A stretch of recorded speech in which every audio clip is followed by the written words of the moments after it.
Olá, pessoas do meu coração! Hoje estamos aqui para falar sobre as minhas leituras de outubro, né? Que eu fiz aí uma coisa mais halloweenesca. Quem quiser ver a TBR, vou deixar aqui nos cards para vocês poderem assistir, tá bom? Então a gente tinha, como eu comentei com vocês, uma meta até bem ambiciosa para esse período e eu acho que ela foi muito bem cumprida, muito mais cumprida do que não cumprida, podemos dizer assim. Então eu já peço pra você deixar seu like aqui embaixo, se inscrever nesse canalzinho lindo e se você tá procurando leituras de Halloween, eu te recomendo o meu conto sobre as fases da lua que lançou ontem e tem uma criatura, um ser meio zumbi, meio espírito que mata homens. A primeira leitura que eu fiz esse mês foi Mordida. Então, ele é um quadrinho que conta um romance entre uma vampira e um lobisomem. E o negócio dessa história é que ele não... Eu não sei como explicar. Tipo assim, os eventos é uma história só, os eventos são lineares, né? Uma coisa acontece depois da outra mesmo de fato, mas é quebradinho, sabe? É como se a gente visse um momento aqui, um momento aqui, um momento aqui. O que dá pra gente uma noção do todo, né? De como eles foram se conhecendo e se envolvendo mais, mas ao mesmo tempo não é contínuo. É isso. Eu finalmente encontrei palavras, tô tentando dizer isso há algum tempo, desde que eu comecei a falar sobre esse quadrinho. E eu queria muito ele já tem um tempo, e ele é lindo, tá? Eu acho ele maravilhoso, o estilo, assim, e a vampira me lembra um pouco a Marceline. Acho fofo demais. E o lobisomem me lembra um pouco o Finn também, tá? Não queria trazer esse chip aqui, porque a gente sabe que esse chip não é real e que tem outros chips muito superiores. Mas gosto, acho bonitinho. Então, eu gostei bastante. Ela é uma leitura muito rapidinha, coisa de meia hora. Você lê o quadrinho inteiro e é feliz. Próxima leitura que eu peguei foi A Cidade dos Fantasmas, que é um livro da Victoria Schwab, e quando eu terminei ele, eu descobri que ele é o primeiro de uma série. Eu acho que são 3, se eu não me engano, e ele é bem curtinho, ele tem 200 e poucas páginas. Eu acho, 220 páginas. Então é uma leitura bem rápida, bem tranquila, e todo início de capítulo tem uma página branca também. Então, de fato, bem rapidinho, bem tranquilo. Mas não foi uma leitura que me pegou muito. Aqui a gente acompanha, eu não lembro nem o nome da protagonista, na verdade, pra ser sincera. Cassidy. Aqui a gente acompanha a Cassidy, que ela é uma menina que tem a habilidade de ir pro mundo dos mortos, podemos dizer assim. É que não é o mundo dos mortos tipo Noiva Cadáver. É tipo, ela tá no lugar onde ela está, no lugar físico onde ela está, só que ela tá vendo o passado, ela tá vendo as pessoas mortas andando por ali, que já estiveram aqui. E aí é isso, ela vê fantasmas, ela tem um melhor amigo fantasma, e ela adquiriu essa habilidade depois de uma experiência de quase morte. Então, no decorrer desse livro aqui, ela descobre que na verdade isso tem um propósito e tem uma figura meio mística nesse mundo de fantasmas, que é a Rapina Rubra, que é uma mulher que sequestra criança. Foi legal, mas não foi nada demais. Pra mim foi uma leitura ali 3 estrelas. Mas é interessante, eu não quero eu não quero ler o resto da série. Então esse livro aqui já tá à venda no meu sebinho. Link na descrição, assim como o link dos contos estão aqui, eu não falei, né? O link desse conto sobre as fases da lua tá aqui na descrição. E o link do conto de Halloween do ano passado, Os Dois Fins de Gisele, também tá aqui na descrição, tá bom? Junto com várias outras histórias, caso você não queira ler nada de Halloween. Até porque, né, tem muita gente que diz que hoje já é Natal. Então, assim, eu sou um pouco contra, mas se você é dessa, a gente tem conto de Natal também. O nome é A Princesa Quebra-Nozes. Depois eu li Sangue Fresco, que foi um livro que eu peguei emprestado de uma amiga minha. E ele é maravilhoso. Eu fiquei apaixonada, tem vídeo aqui falando só sobre ele. Eu vou deixar no card pra você ir lá assistir. Mas assim, eu amei demais, tá? Ele é um romance, quer dizer, ele não é principalmente um romance.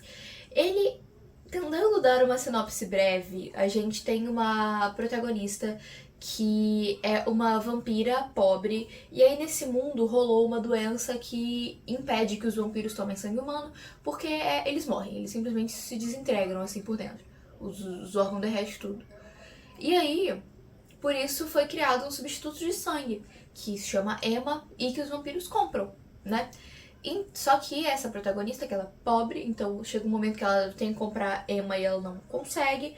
E ela sabe que esse vai ser o resto da vida dela, a não ser que ela faça alguma coisa. Então ela se inscreve e passa pra estudar no internato de vampiro, onde só tem gente rica, e é a possibilidade dela construir uma vida melhor, sabe? Tanto de fazer conexões, talvez casar com alguém que seja riquíssimo. Enfim, é a oportunidade dela de melhorar, de ascender socialmente.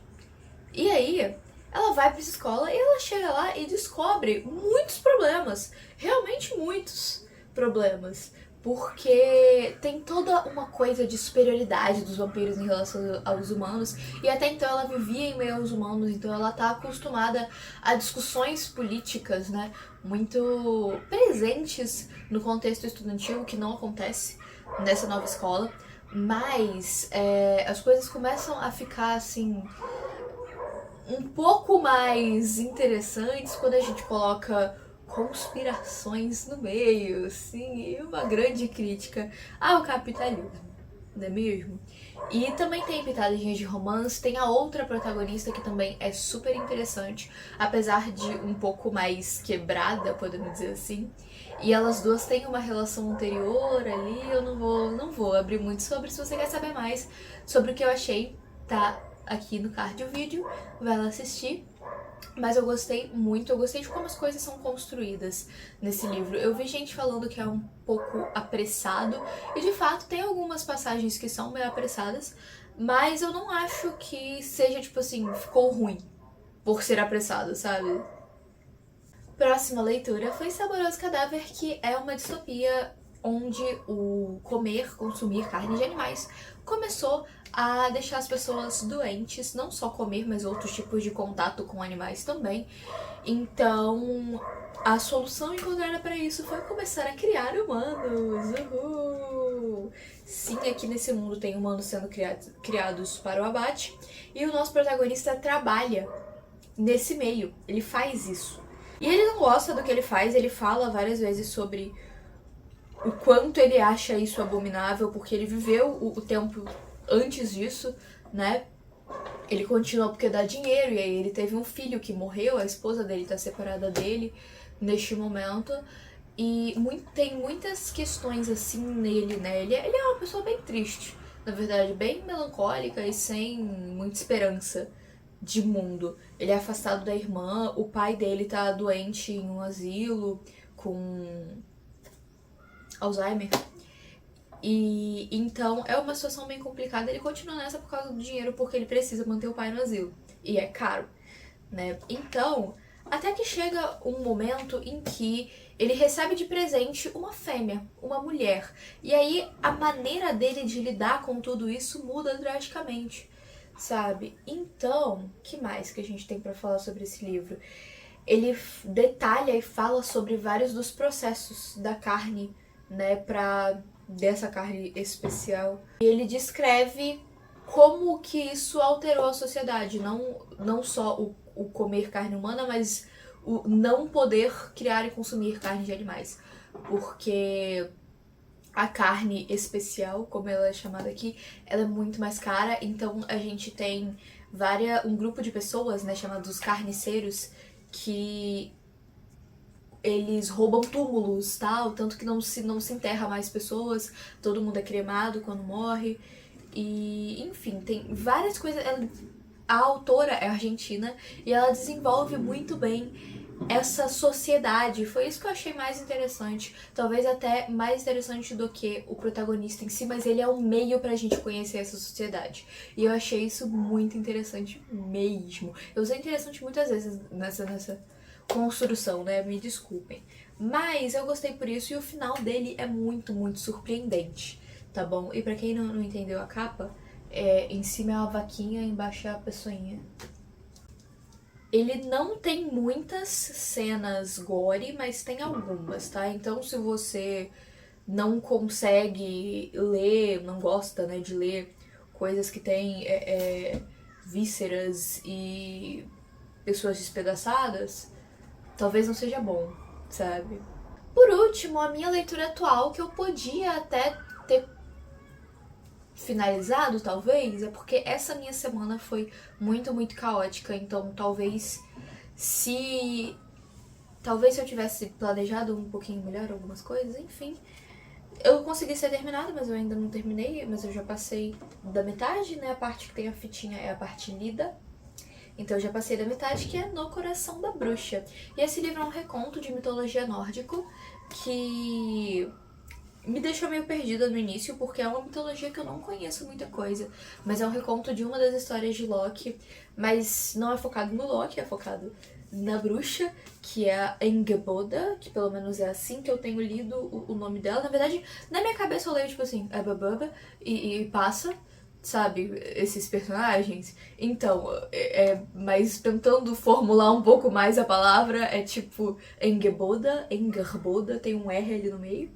Enfim, então ela é casada com Loki, ela tem 3 filhos com ele, e tem toda a coisa do Ragnarok, né, o fim do mundo, e ela tem a habilidade de viajar entre mundos e acessar conhecimentos e achar pessoas, enfim, é um negócio muito louco e eu estou sim bem interessada. Eu parei no começo da parte 2, que acontecem coisas assim preocupantes, surpreendentes. E esse livro, ele é menor do que parece, tá? Ele parece ser um livrão assim, mas ele tem 300 e poucas páginas. Eu acho que não chega a 400. Mas uma coisa que me incomodou um pouco no início... ele tem 320 páginas, falta tipo 100 páginas pra eu acabar. Uma coisa que me incomodou no início foi que... Meu Deus, eu só vi isso agora! Gente... Acabei de descobrir que tem glossário. Não glossário de palavra, mas glossário, tipo assim, quem são essas pessoas? Com as... tipo assim, esse deus é deus de quê? E é filho de quem? E não sei o quê. E tem os... Meu Deus, como eu não tinha visto isso antes. Gente! Ok, lerei esse pedaço então, porque é importante. Tem um monte de gente que aparece e eu fico tipo assim, sei que você é um deus, mas você é deus do quê mesmo? Eu sei muito pouquinho de mitologia nórdica e eu suponho que tudo que eu sei é porque, tipo assim, filme da Marvel, que não é uma fonte tão confiável assim, eu só suponho mesmo porque eu não sei.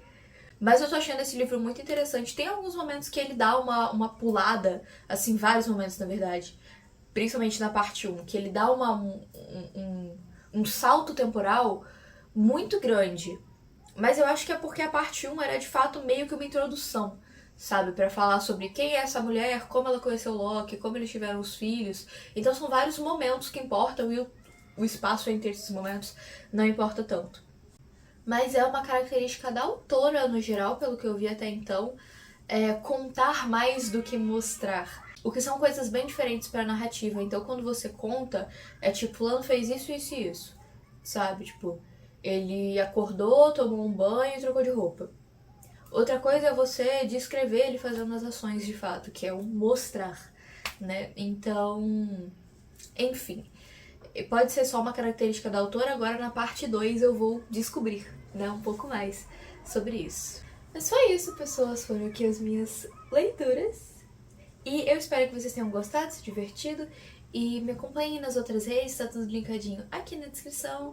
Leiam minhas histórias e deem uma conferida na minha lojinha na Shopee, que tá com várias coisas legais, tá linkadinho aqui também. Eu vejo vocês no próximo vídeo. Tchauzinho!